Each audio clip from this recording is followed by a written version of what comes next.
Greetings, welcome back to my vlog, my autobiography, and the last one I think I spoke to about my final day with the Welsh team and my international duties.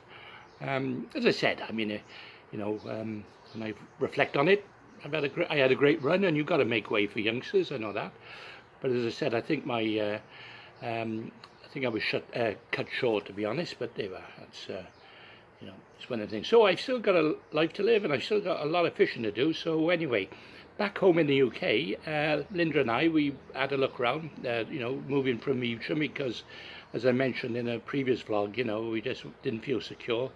Any time it could be another flood, and where do we stand? Because there's no defence systems really along, the Welsh Raven as such. So anyway, we had a chat about it, and I said I was in the public house game, and I wouldn't mind maybe go back into a pub, maybe find a nice pub with a bit of fishing, maybe a guest house, and she liked her cooking, so we could wrap it all up in one.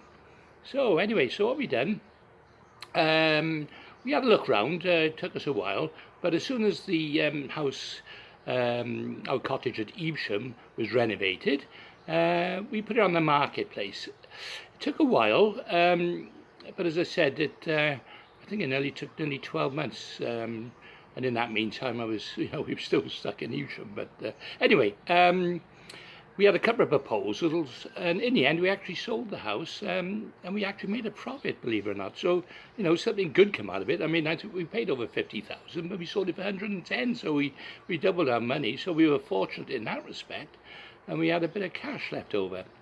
However, all the pubs we were looking at were like, £250,000 or so. But we did find a nice one, 170,000.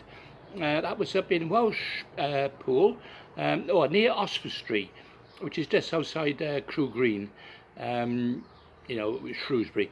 As I said, it was a nice little pub, and we both went to view it. And when we got there, it's called the Fir Tree Inn. And when we got there, it was on a B-rated road, between Oswestry and Shrewsbury, but it was quaint. It had a restaurant, the bar, of course. It also had, the restaurant, in fact, had a well inside, a natural well, which is a nice little feature, And anyway, when we went up to view it, we went in, and it was absolutely full of people, all laughing and, and drinking and offering us drinks, and we thought, oh, what a lovely place to to come and or to purchase, to move to. Little sting in the tail coming here. Come back, I tell you now.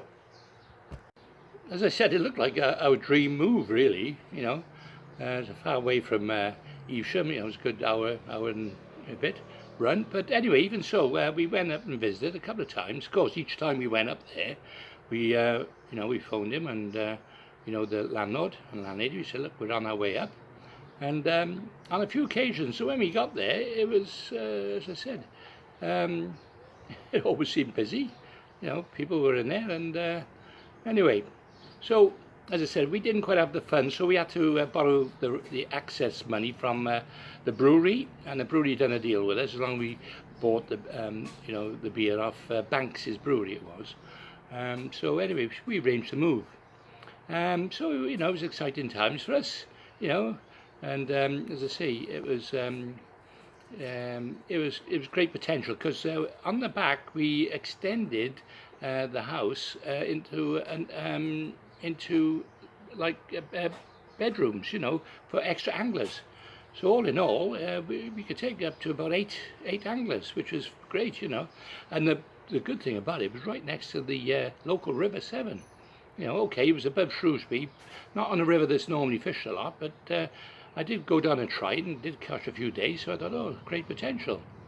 Anyway, but the main thing, thankfully, the pub was well above the river, just in case lightning strike twice and the water, sort of flooded us. So anyway, that was it. It was good times. Now, although the Severn, it's not as good as Evesham for fishing, but nevertheless, as I said, it had potential. And it took a week or so to realise, that the public house cum restaurant was not as busy as we first thought. The previous landlord stitched us up. We didn't have no, you know, accounts to look at. He said they were, you know, in his accountants, and we never, you know, we were in a bit of a rush to move in, to be honest. And anyway, basically what he'd done, he got all his friends and family to fill the pub every time we went up there. So it always looked busy and full, you know. Oh my God, trust me to fall for that one. Yeah, anyway, so as I said, positive mental attitude again, PMA. We thought, well, what can we do, you know, to build it up? Well, I thought about my fishing tuitions, of course, you know, and invited a few people up. A couple of lads from London come up, South Wales. So I you know, started filling the rooms up a little bit, and but it wasn't that. It wasn't busy enough to you know, to make any headway or to make any money. So we actually were lucky enough that we found a white water rafting sport centre not far away, and just a couple of miles away on the Severn. So what we done, we managed to get Acorn group of youngsters, and they started coming in on a regular basis, you know, all coming from all over the country, stopping over, you know. And really, you know, for the next 18 months, our business just grew and grew from strength to strength. And you know, and having successfully employed a la carte chef, because Linda was rushed off her feet, everything looked really good and glowing. And you know, as I said, anglers visited us, and I used to pop up to Shrewsbury town for the occasional match. But in them days, the fishing was rubbish. It was dire, and so it wasn't attracting that many anglers. But even so, you know, I went to fish it a few times. You know, but you know, you always get your doubts, don't you? You know, although something inside me, it kept saying, "This is too good." You know, something's going to happen any minute. Like, well, I'll tell you what happened. I was invited by my old Cardiff nomad, because I hadn't been there for a while. They were involved in a trial season match on the Brecon and Monmouthshire Canal, and you know, I just knew things were going to go pear-shaped. Anyway, I went down. It was a fair old journey from Welshpool, you know, Shrewsbury. Anyway, I got down to there, the Brecon, and during the competition, you know, we're fishing away, and who should come along with bailiffs, you know, because this match, you know, bear this in mind now, the Water Authority asked us to run a match in the close season. Obviously, you know, in them days, your close season always ran from, you know, March, you know, onwards. But anyway, so you can imagine, 50% of the field, none of us had a license. Anyway, we all got done. Me in particular, they made headlines with me. My fine was only 25 quid, which wasn't that much, but of course, little did I know, it was in the national news, the Welsh news, you know, Clive Branson, world champion, caught without a license. Oh my God, you know, it can only happen to me, can it? And you know, and I remember it was on television in the peak, you know, television viewing. But you know, I remember Mark Downs, now the England team manager, but I remember him also being caught about the same time too without a license. So I wasn't on my own. Not an hour match, but still, no excuse. I should have got a license, and something that I religiously make sure I get a license every year now anyway. Yeah, as I said, we had some great fun in that pub, you know, about going on about 18 months, like, you know, as I said, everything was looking rosy again. What could go wrong? Okay, I wasn't doing as much match fishing. You know, I've done a little bit. You know, I also set up a Fishing Guide Wales website then. Yeah, basically I got all the venues throughout the country, Wales, and put them together in a list, and I thought maybe, you know, that'd been quite good for visiting anglers. But anyway, it was, I've got to tell you, it was during a busy stag weekend, as I mentioned, with those Acorn revellers, you know. One of the young lads got tied to a tree outside the pub, you know, with no clothes on. And, you know, of course, he was there all night. And what happened, you know, we used to get a lot of local farmers come in as well into the pub. You know, because it was off the beaten track. There was only 2 pubs. There was ours and one other around the corner. Anyway, the local farmer came into the bar and said, "Have you heard the news?" I say, "Yeah, no problem. We'll untie him. You know, they're going to untie him later." He said, "No, not that." He said, "The foot and mouth disease travelling our way." I said, "What? Foot and mouth disease?" Well. You can guess what's going to happen now, don't you? Do you know what? I didn't really understand the severity of it until the government started a major cull of all the farm animals across the country. You know, the authorities in their wisdom stopped all the traffic and all the people from travelling across farmlands and journeying down B-rated roads where we were. Within weeks the business started to suffer. No customers, no activities, didn't see a soul, you know. The only people we ever got coming through the door was the local farmers, you know, and it was devastating, you know. Some of the fields were just lit up with when they burned in the carcass of the sheep and the cows. And the worst thing was when I had the local farmers committed suicide. You know, they used to come to the pub on a regular basis. Terrible times. You know, I thought, was this really happening to me after everything we, you know, had already gone through previously? You know, in the space of 6 months, as I say, we never saw a customer. We had to let our chef go. That was devastating, as his family and friends all used the pub, you know. So losing all the customers and their friends was the last nail in the coffin. I mean, we did try to make amends. We asked the chef's father to mind the pub while Linda and I took a small break back to Cardiff. And you know what? You're not going to believe what's going to happen. Coming back to an empty pub. All our stock had gone. All the money had gone. Everything. We were robbed. And that was the final straw.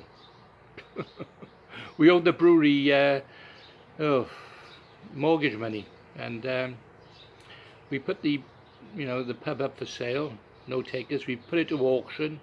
No takers. And that was it. That was the end of it. Linda and I, unfortunately, after 4 years, decided to separate and go our own ways.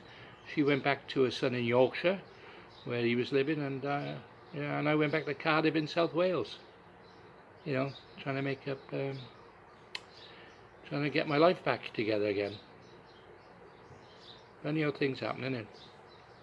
As I said before, you're up on the top of the ladder 1 minute, down the next. Do you know what, making these vlogs, I think back, you know, it does bring back bad memories, you know. As I said, you know, in my life being stabbed by, you know, in the back by jealous anglers, and, you know, and things just going wrong for me, like. And this is supposed to be a fun vlog, but as I said, it's in my autobiography, warts and all. Anyway, 1999, I was living back in a bedsit in Cardiff, and fishing took a backseat for a while. Until, you know, I couldn't settle and get sorted, and, you know, going back into business, I didn't have the heart anymore, and so I went back into selling, you know, direct sales, you know, double glazing, you know, adjustable beds, I sold them. Websites, went back doing websites. In fact, anything as long as I could make a few bob, you know. And all my fishing tackle, well, didn't have anything at all, it was all gone. Never mind.